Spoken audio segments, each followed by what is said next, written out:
Amen la famille. Amen les enfants de Dieu. Les enfants de Dieu, prenez vos Bibles. Si tu n'as pas une Bible, tu peux prendre même un bloc-notes pour écrire les références de la prédication d'aujourd'hui. La prédication d'aujourd'hui est tirée du livre de Genèse, chapitre 3, versets 14 à 15. De Genèse, chapitre 3, versets 14 à 15. Lisons les Écritures saintes au nom de Jésus-Christ de Nazareth. L'Éternel Dieu dit au serpent: « Puisque tu as fait cela, tu seras maudit entre tout le bétail et entre tous les animaux des champs. Tu marcheras sur ton ventre et tu mangeras de la poussière tous les jours de ta vie. Je mettrai une inimitié entre toi et la femme, entre ta postérité et sa postérité. Celle-ci t'écrasera la tête et tu lui blesseras le talon. » Amen. Relisons. Genèse, chapitre 3, versets 14 à 15. L'Éternel Dieu dit au serpent: « Puisque tu as fait cela, tu seras maudit entre tout le bétail et entre tous les animaux des champs. Tu marcheras sur ton ventre et tu mangeras de la poussière tous les jours de ta vie. Je mettrai une inimitié entre toi et la femme, entre ta postérité et sa postérité. Celle-ci t'écrasera la tête et tu lui blesseras le talon. » Amen. Amen les enfants de Dieu. Les enfants de Dieu, soyez vêtus de l'Esprit de Dieu pour pouvoir comprendre les mystères du serpent. Essayez de comprendre les secrets graves qui étaient au Jardin d'Éden, auxquels jusqu'à nos jours que le monde n'a pas pu connaître. Amen. Pour un petit rappel, dans le 18e Sainte Seine, la prédication était que ta volonté soit faite sur la terre comme au ciel. Alors quelle est cette volonté? Cette volonté est la parole de Dieu. Amen. Quelle est la volonté de la parole de Dieu? Cette parole n'ordonne pas à Dieu. Ici, c'est la volonté de Dieu qui s'accomplit. Tel que vous êtes là, quelles que soient les souffrances, dites seulement que la volonté de Dieu puisse s'accomplir. Ne donnez pas l'ordre à Dieu. Le Dieu que nous servons ici, on ne lui ordonne pas. Le Dieu que nous servons n'est pas un dictateur. Le Dieu que nous servons nous a laissé une liberté. Toi seul, tu puisses faire ton choix. C'est pour cela il a mis devant de toi le bien et les mal, la vie et la mort. Amen. C'était ça, la prédication de 18e Sainte Seine. Au 19e Sainte Seine, que ce que le Seigneur va nous enseigner aujourd'hui, mes frères et sœurs, aujourd'hui le Seigneur est venu nous apprendre le grand secret du Jardin d'Éden.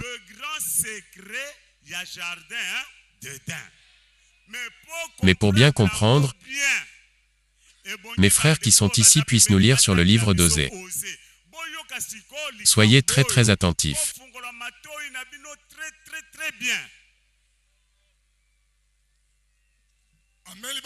Amen la famille. Peuple de Dieu, Amen. À la lumière des Écritures saintes, nous allons soutenir la prédication du jour dans le livre de Osée, chapitre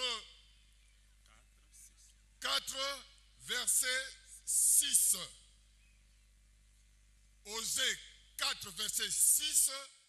Nous lisons au nom de notre Seigneur Jésus-Christ de Nazareth. Mon peuple est détruit parce qu'il lui manque la connaissance. Puisque tu as rejeté la connaissance, je te rejetterai et tu seras dépouillé de mon sacerdoce. Puisque tu as oublié la loi de ton Dieu, j'oublierai aussi tes enfants. Relisons rapidement pour la bonne audition. Osée 4, verset 6. Mon peuple est détruit parce qu'il lui manque la connaissance. Parce que tu as rejeté la connaissance, je te rejetterai et tu seras dépouillé de mon sacerdoce. Parce que tu as oublié la loi de ton Dieu, j'oublierai aussi tes enfants. Amen.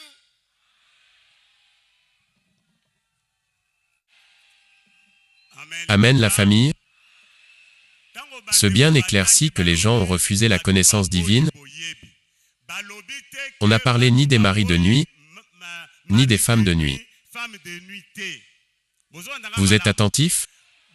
La connaissance qui est très importante. C'est pour ça que vous êtes dans cette église. Dans cette église, on ne vous parlera jamais des maris de nuit. C'est pas ça la connaissance. Là, c'est se perdre le chemin. Alors de quelle connaissance s'agit-il? C'est ça le problème. Quelle est cette connaissance? Mes frères et sœurs, la plus grande connaissance était au Jardin d'Éden.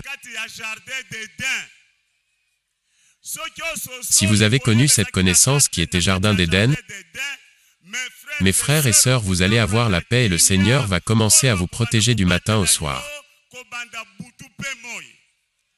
Amen. Alors quelle connaissance? Seulement dans cette église, grâce au prophète Dominique Kondé-Mpolo, qui nous a dit d'être prudents, car au Jardin d'Éden, il y avait une harmonie parfaite. Avant le péché, il y avait l'harmonie dans le Jardin d'Éden. Donc le vrai amour était au Jardin d'Éden. C'est la raison pour laquelle Dieu venait leur rendre visite et il avait fait de tout être du jardin ses amis. Amen. Deuxièmement, au Jardin d'Éden, Dieu avait créé l'homme. Il l'a dit, multipliez-vous et remplissez la terre. Voyez cela, faisons très attention. Il lui dit encore, je te donne ça comme nourriture. Donc Dieu savait que l'homme devait manger. Quelle est cette nourriture? Les légumes et les fruits. Pourquoi seulement les légumes et les fruits? Parce que ces aliments sont des médicaments. Quels médicaments? Par exemple, si tu as la constipation, tu dois manger une de ces aliments pour être guéri. Voilà ce qui s'est trouvé dans le légume et les fruits. C'est pour cela, la plupart des médicaments efficaces sont de dérivés de plantes naturelles. Encore, au Jardin d'Éden, il n'y avait pas le coulement du sang. Mes frères, il y a deux sortes de couler le sang. La première sorte, c'est le sang spirituel, ce qu'on appelle ôter le souffle de vie. Le deuxième, c'est le sang rouge qui circule dans tes organes. Donc Dieu, dans le Jardin d'Éden, il avait ordonné à l'homme de ne pas ôter le souffle de vie. Lorsque l'homme est sorti du jardin, il a perdu cette connaissance.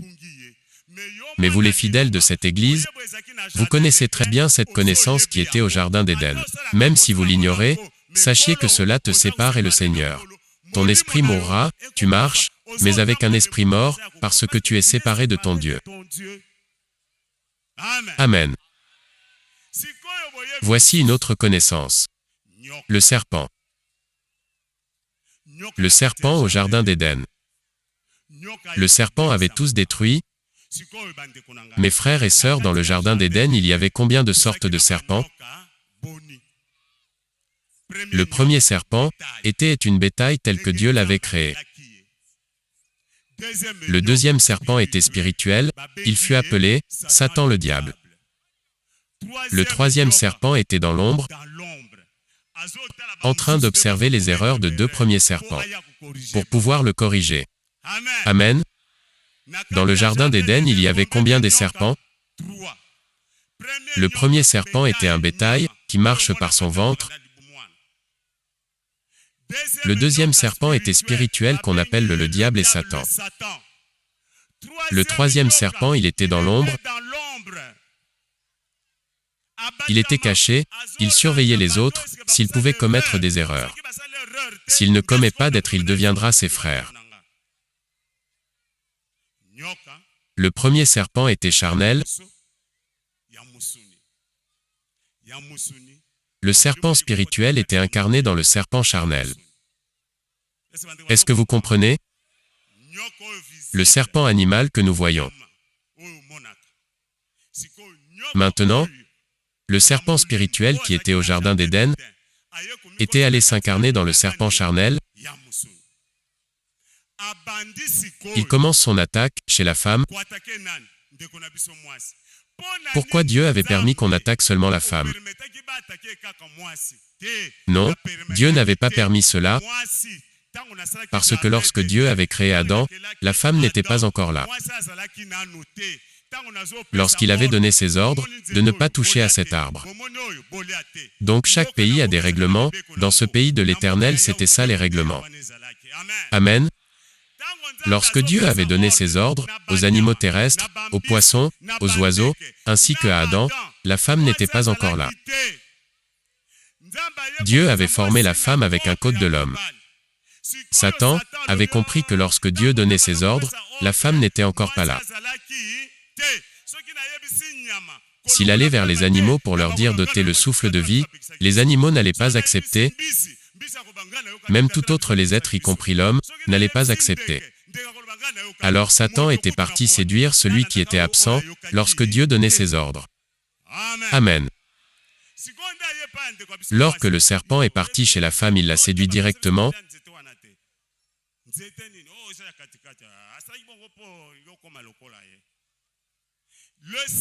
Satan est tellement rusé. Cela veut dire, il utilise une capacité intellectuelle pour récupérer une chose très précieuse chez toi. Ou bien, il t'écrase. C'est une intelligence. C'est pareil aux escrocs qui récupèrent tout sans pourtant signer un document.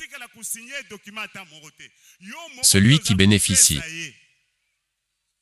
Amen. Un sage avait cru à cette église lorsqu'on le prêchait. Il nous a dit tous les pasteurs du monde sont des escrocs. Est-ce qu'il n'y a pas moyen de les arrêter? Parce qu'ils utilisent leur propre intelligence. Pour les arrêter, il faut avoir de preuves. Parce que, lorsqu'il promet aux gens des bonnes choses avec de paroles arrogantes, il n'y a aucune décharge, il n'y a pas moyen de les arrêter. Voilà la ruse du serpent. Le serpent avait utilisé son intelligence pour détourner l'ordre que Dieu avait donné pour séduire la femme ou le mentir.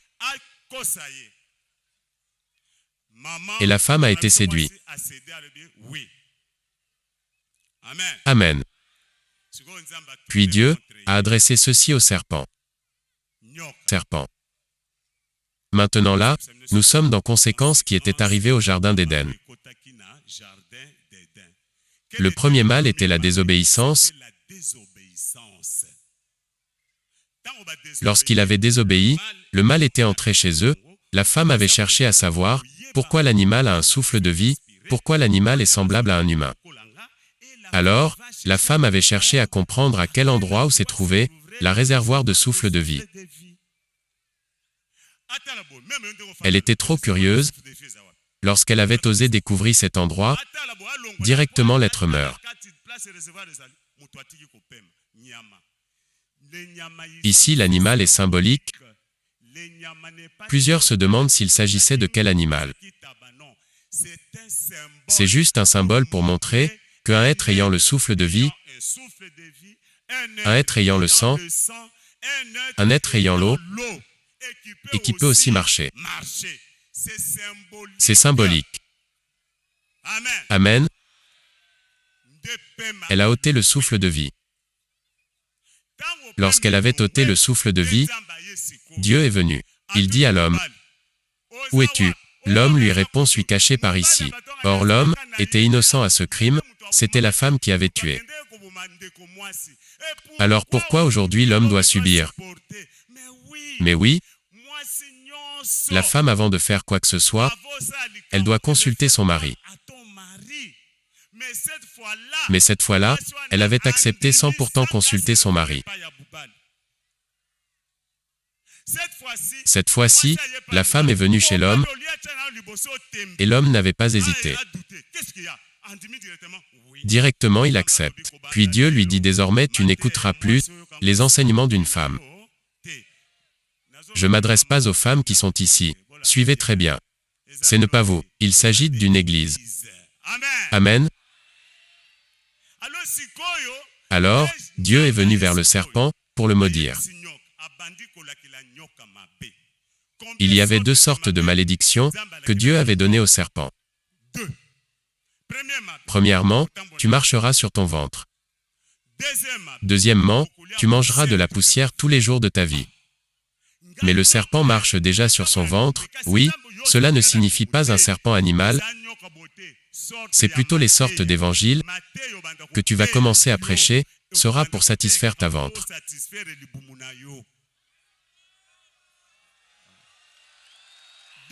Deuxième partie, Dieu lui dit, « Tu mangeras de la poussière, mes frères et sœurs, est-ce que la poussière a des os ?»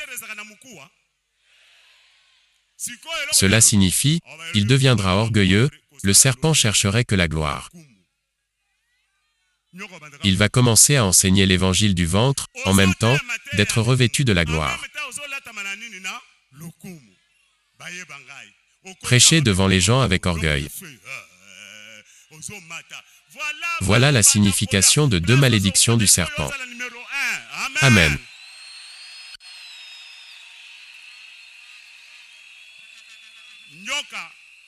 Le premier serpent que Dieu avait maudit était le serpent charnel. Il était maudit de cette manière, dans charnel. Mais dans la spiritualité, ça symbolise l'évangile du ventre. Donc tous ces enseignements seront orientés vers le ventre. C'est pourquoi Dieu l'avait dit, tu marcheras sur ton ventre. Et tu mangeras de la poussière qui signifie la gloire, l'orgueil, et envier le bien du monde. Or, les biens du monde n'ont pas des os. Ce n'est que de la poussière. Amen. Attention, le deuxième serpent arrive. Le deuxième serpent est le serpent spirituel. Et le serpent spirituel. Voici ce que Dieu lui avait dit. Je mettrai inimitié entre toi et la femme, entre ta postérité et sa postérité. Mes frères et sœurs, est-ce que le serpent a une postérité? Mais oui, le serpent a une postérité. Tous les non-croyants de la parole spirituelle font partie de la postérité du serpent. Sachez-le bien si vous ne croyez pas à la parole spirituelle. Mes frères, tout ce qui est parole charnelle symbolise le serpent. Tout ce qui est parole intellectuelle symbolise le serpent. Tout ce qui est parole satanique symbolise le serpent. L'unique parole que Dieu est assis, c'est la parole spirituelle. Amen. Dieu dit au serpent, je mettrai inimitié. Alors quelle inimitié que Dieu avait mis? Cela veut dire, Dieu avait enlevé l'amour. Inimitié. Dieu avait enlevé l'amour. Maintenant nous sommes dans la spiritualité. Si vous partez dans une église où on te dit que ta maman est une sorcière, est-ce que tu vas continuer d'aimer ta mère? Le serpent spirituel va s'installer chez toi. Après tu vas commencer à prier pour jeter le feu aux ennemis. Ça c'est ne pas l'amour. Enlever l'amour, c'est la malédiction que Dieu avait donnée au serpent spirituel. Amen. Toujours le serpent spirituel. Que ce qui est encore arrivé, Dieu dit au serpent, celle-ci t'écrasera la tête. Attention, la postérité du serpent, alors quelle est la postérité de la femme? D'abord, cette femme symbolise l'Église spirituelle de Dieu, une Église qui peut porter que le nom de Dieu, une Église dans laquelle tu te trouves ce matin. Amen. Mes frères et sœurs, l'évangile du ventre apporte la division, l'évangile du ventre apporte la différence, l'évangile du ventre expose les gens. Mais l'évangile éternel unit les gens. Tel que vous êtes là, le vent que vous respirez, ça choisit personne, tout le monde en bénéficie.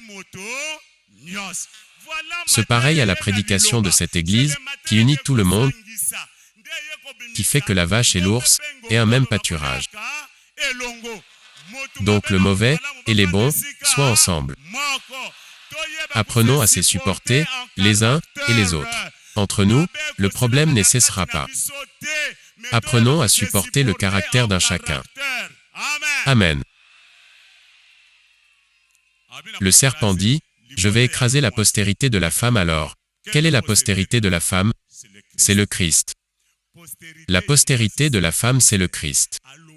Dieu avait dit au serpent, « Je mettrai inimitié entre ta postérité et la postérité de la femme. » La postérité de Satan, c'est lui et les non-croyants. Si tu es non-croyant, tu fais partie de sa postérité.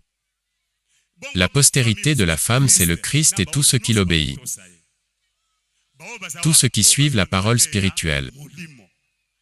La spiritualité, c'est pas faire de gestes violents, la spiritualité, c'est l'amour. Où était cet amour? Au jardin d'Éden. Cet amour, c'est ça l'harmonie.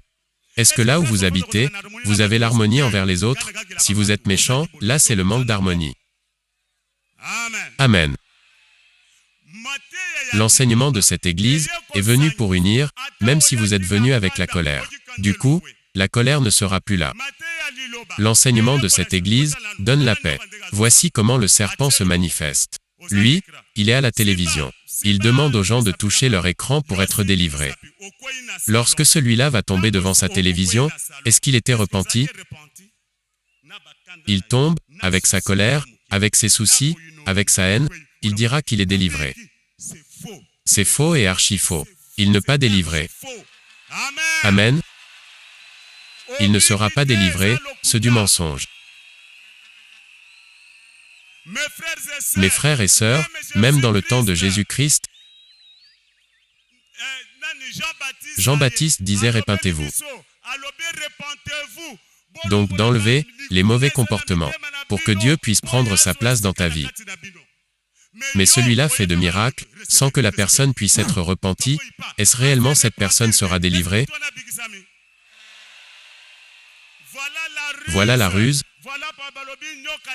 Le serpent était venu avec la ruse. Donc une méthode pour voler de l'argent. Après avoir, soi-disant délivré, il demandera de leur laisser quelques sommes d'argent. Amen. Mais dans cette Église, on vous dira, tel que vous êtes venus ici, est-ce qu'il y a l'entendement entre l'époux et son épouse? Tel que vous êtes ici, est-ce que vous avez l'entendement dans vos familles? Est-ce que vous vous donnez des conseils entre amis? Voilà. Maintenant vous êtes silencieux, vous ne criez plus. Cela montre l'état de votre cœur, malgré vous êtes ici, vous voyez. Vous avez le cœur dur. Or, il fallait répondre que nous sommes en bon terme dans nos familles. Tel que vous êtes ici, ta première église, c'est ta famille. Est-ce que dans ta famille, tu as laissé la paix avant de venir ici? Est-ce que tu t'entends très bien avec ton père et ta mère? Ce matin, est-ce que tu avais salué ton mari? Est-ce que tu avais salué ta femme? Est-ce que tu avais embrassé tes enfants? Tel que vous êtes venu assister à la Sainte Seine, si vous n'avez pas laissé la paix chez vous à la maison, est-ce que Dieu sera avec vous? Voilà le mystère de cette Église. Dans cette Église, il y a 3 axes qui montrent que vous avez l'amour. Le premier axe, c'est la tolérance. La tolérance, c'est la première axe, donc tolérez même les méchants, tolérez même les gens qui parlent beaucoup. Mes frères, c'est ne pas facile la tolérance. Voilà les signes de l'amour. Le deuxième, c'est l'humilité. S'humilier à n'importe quelle situation, il faut toujours rester calme. C'est grave. Un jour, le prophète nous avait demandé pourquoi on appelle Dieu Dieu. Je me réfère au prophète parce que c'est de lui que j'ai tiré tout ça. Est-ce que vous avez compris? Il nous dit, pourquoi Dieu est appelé Dieu? Même vous ne connaissez pas. Lui-même répond en disant, on appelle Dieu, Dieu parce qu'il ne parle pas. Même si on l'acclamait, il est toujours calme. Même si on l'injure, il est toujours calme. Dieu, même si on l'injure, il ne parle pas. Même si on le glorifie, il ne parle pas. Quand est-ce qu'il parle? Personne ne connaît. Même tel que vous êtes là, est-ce Dieu t'a appelé ici? Tu ne sais pas. Dieu a sondé vos cœurs, voilà comment vous êtes venus nombreux. Sans faire de publicité dans la télé, sans avoir faire des affiches. Voilà comment vous êtes revêtus de son esprit. C'est pourquoi vous êtes venus nombreux. Amen. Que chacun de nous soit revêtu de l'Esprit de Dieu. Le symptôme de l'amour. Le premier symptôme, c'était la tolérance, le grand cœur.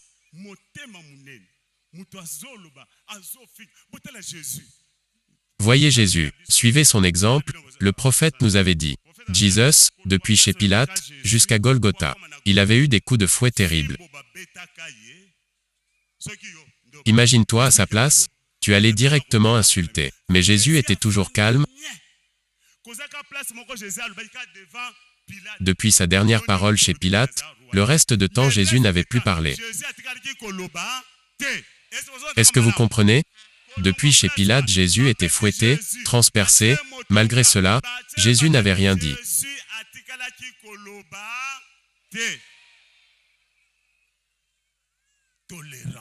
La tolérance. Parmi les 9 fruits de l'esprit, le prophète nous avait enseigné de laisser d'abord le premier fruit, pour apprendre d'abord le dernier fruit, qui est la maîtrise de soi.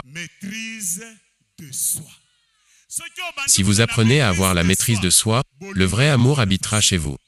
Plusieurs ici ont des réactions épidermiques. Tu insultes, ensuite tu dis que tu es un enfant de Dieu.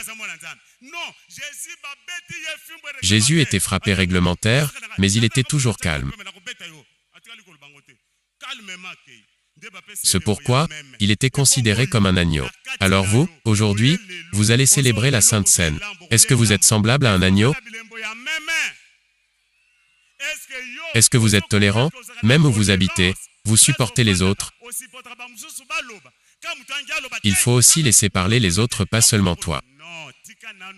Il faut écouter les autres pour bien comprendre leurs besoins.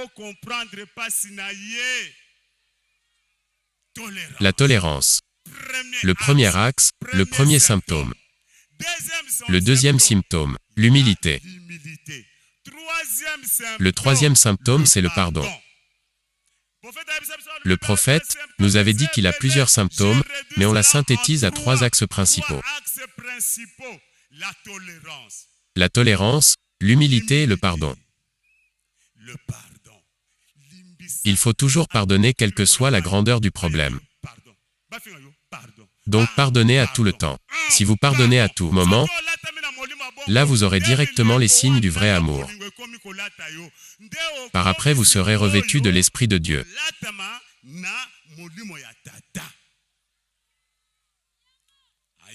Dieu dit au serpent, « Celle-ci t'écrasera la tête. Cette femme t'écrasera la tête. » Amen. Cette femme symbolise le Christ qui viendra écraser tous enseignements charnels.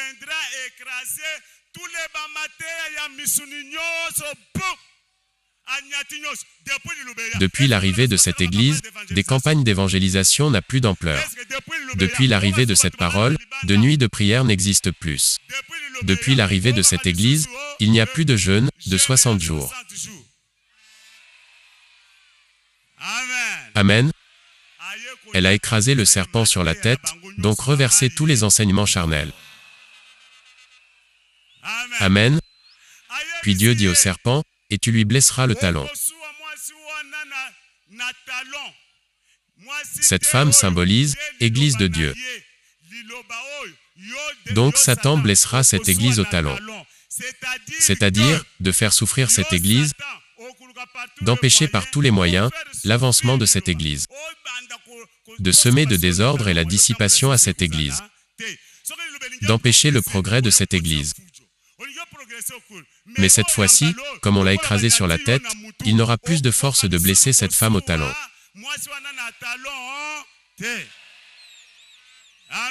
Amen.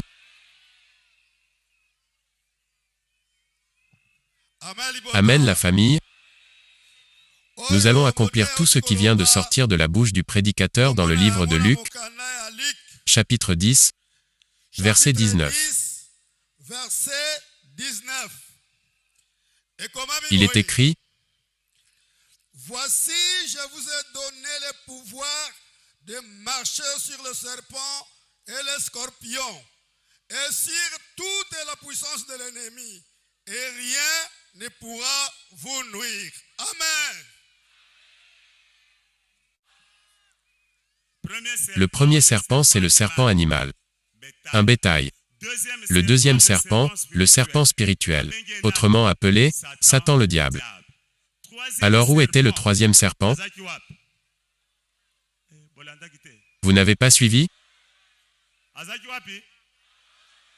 Il était dans l'ombre. Au jardin, lorsque le péché a été commis, ce qui va se passer? Le serpent devient au nombre de 3, en réalité.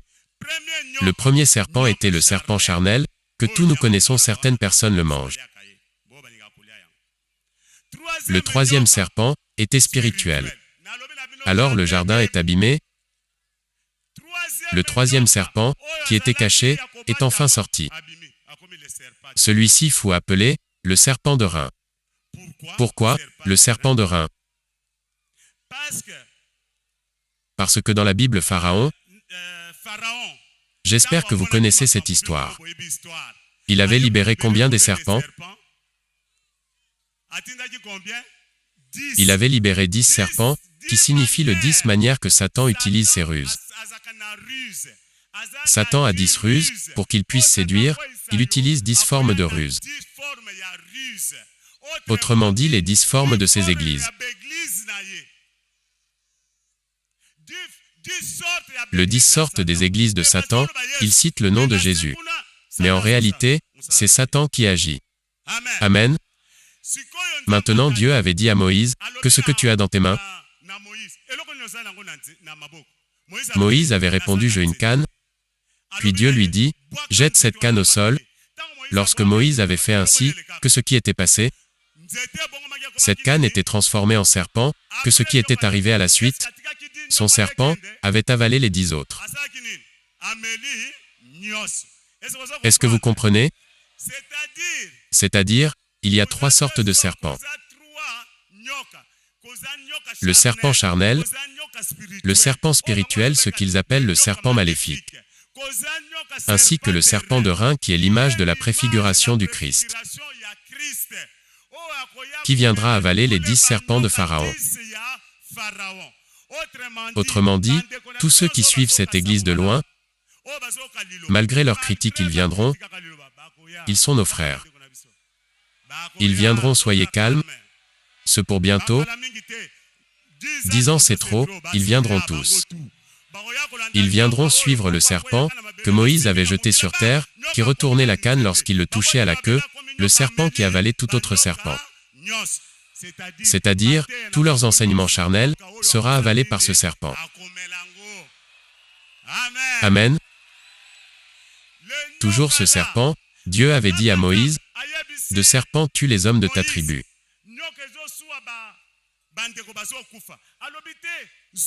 Prends un bâton, place un serpent d'airain en haut. Tous ceux qui vont regarder ce serpent seront guéris.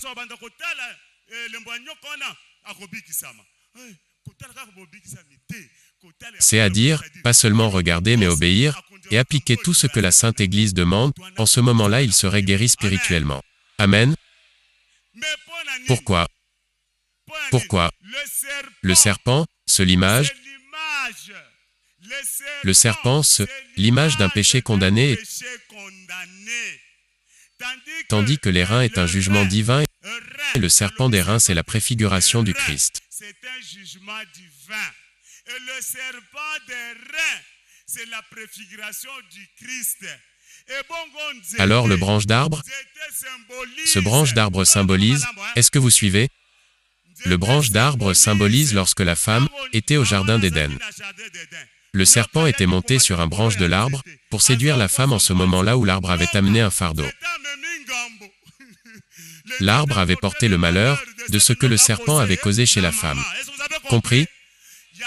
C'est pourquoi le Christ a été crucifié dans un arbre, donc le bois, pour mettre fin dans nos douleurs. Est-ce que vous comprenez? C'est pourquoi Moïse avait pris une branche d'arbre qu'il avait mis un serpent en airain, parce que le serpent avait utilisé le branche d'arbre pour bien séduire la femme. L'arbre avait porté tous les sacrifices qu'allait endurer la femme. C'est pourquoi le Christ était venu. Maintenant, à Golgotha, il y avait combien des bois? Qui peut répondre? Il y avait combien des poteaux?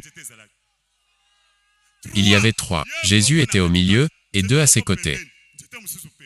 Vous avez compris? C'est ne pas tous. Au jardin d'Éden, il y avait 3 sortes d'arbres. Un arbre de vie et 2 autres arbres. Amen. Il y avait l'arbre de vie, beau et agréable à voir, et l'arbre portant le fruit. Le fruit. Vous avez compris? De mauvais et du sol. 3 arbres, ces symboles est resté. Dieu a combien de formes? Dieu a 3 formes. Il est en même temps Père, en même temps Fils, en même temps Saint-Esprit. Dieu avait dit qu'il avait créé l'homme à son image. Plusieurs ne comprennent pas. L'image de Dieu, c'est le Christ et la ressemblance de Dieu, c'est le Saint-Esprit. Voilà ce qu'on vous enseigne dans cette église, vous apprenez des choses spirituelles. Lorsque l'Esprit entre chez vous, vous grandissez. C'est pourquoi, le jour où vous mourrez, on vous mettra dans un bois à 6 morceaux. Pourquoi le bois à 6 morceaux? Parce que ce corps n'est pas la réalité de l'homme. L'homme, c'est la quantité de souffle de vie qui est en vous. Cette chair sera enterrée avec tes péchés. C'est pourquoi bientôt là nous allons boire du vin dans un gobelet en bois. Ce vin symbolise le sang du Christ, qui porte tous nos péchés que nos âmes devraient endurer. Amen. Amen la famille. Voilà le secret du serpent. Le monde dit que le serpent avait des pieds. Oui, ils ont raison. Ils n'ont pas menti. Oui, le serpent avait des pieds, d'une manière spirituelle. Les pieds du serpent, c'est la multiplicité des églises. Vous connaissez l'insecte qu'on appelle mille-pattes? Vous voyez qu'il a beaucoup des pieds? C'est pareil au serpent spirituel, qui a beaucoup des pieds. Tous les églises que vous voyez là sont de pieds du serpent. Il marche par-ci par-là, il fait des miracles mensongers, en faisant tomber les gens, le serpent marche partout, avec ses mensonges. Ce sont des pieds spirituels, que vous ne pouvez pas voir, qui sont ces églises qu'il a multipliées. La 7e trompette.